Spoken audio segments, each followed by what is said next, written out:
তৃণমূলের ইতিহাসটাই আরএসএস সঙ্গে জড়িয়ে। কংগ্রেস থেকে ভাগ হয়ে তৃণমূল হয়েছে বটে, তবে এ কাজে সবচেয়ে বড় অবদান আরএসএস এর। আরএসএস এর সব রকম ভাবে সাহায্য না করলে তৃণমূলের জন্মই হতো না। তাই মমতা আরএসএস এর সবচেয়ে দেশপ্রেমী সংগঠনের মর্যাদা দেন। আরএসএস তাকে সম্বোধন করে দেবী দুর্গা বলে।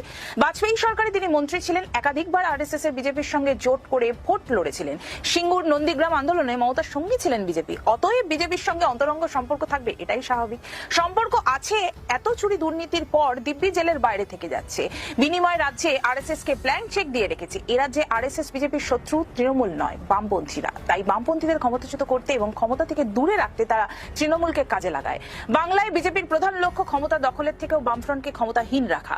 বিজেপির মতাদর্শগত অভিভাবক আরএসএস এর সঙ্গে তৃণমূলের সম্পর্ক নিয়ে আগেই সিপিআইএম কথা বলতো। এখন আর সেই নিবিড় সম্পর্কের সিপিআইএম একা বলে না।